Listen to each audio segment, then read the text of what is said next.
The resurrection of Christ, from death to new life. Long ago, in a humble land in Judea, in the city of Jerusalem, there was a man called Jesus, a teacher, a guide, and an inspiration to many hearts. He came among the people, bringing words of love, healing, and hope.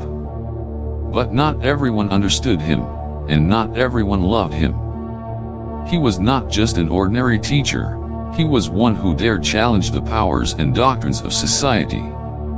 At that time, Jerusalem was occupied by the Roman Empire, and its people lived under heavy oppression. Yet, Jesus did not speak out against this with hostility or violence. Instead, he preached love, forgiveness, and peace. He said, "Love your enemies, and pray for those who persecute you." These words went unnoticed by the ruling powers, but they deeply penetrated the hearts of those who longed for change and salvation. However, not everyone agreed with what he taught.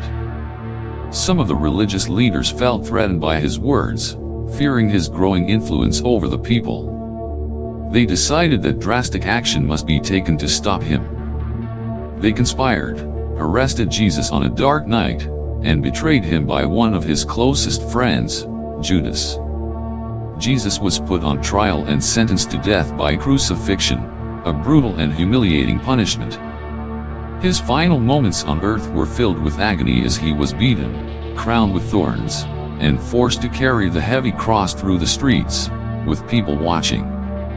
His cries were not for complaints or lament, but to forgive those who harmed him. "Father, forgive them, for they do not know what they are doing." Finally, he was nailed to the cross, and in his utmost pain, Jesus breathed his last breath. His final words echoed between heaven and earth, "It is finished."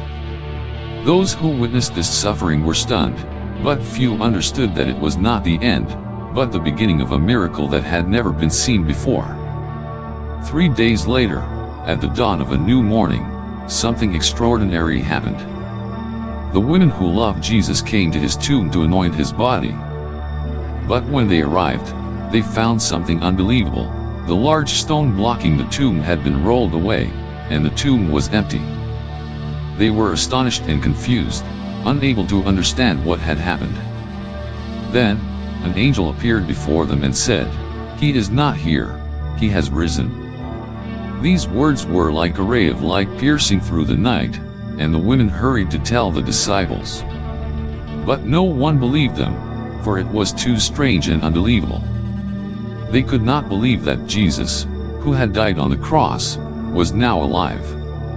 Later, Jesus appeared before the disciples, teaching them and affirming that he had risen to prove that life would triumph over death, and that God's love, forgiveness, and grace are eternal.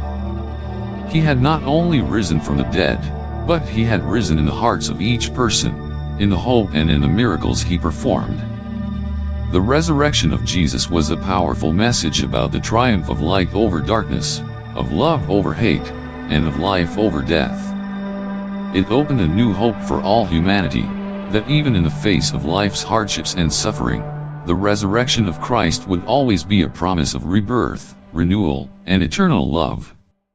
Those who had followed him, those who had witnessed his resurrection, carried this story everywhere, sharing the message of love and hope with the world. And from then on, the resurrection of Jesus was not just a distant story in history, but a living faith, forever existing in the hearts of those who believed in the miracle of love and salvation. The story of Christ's resurrection still resonates through each generation, etched in the hearts of humankind, as a reminder that true love and hope will always conquer all.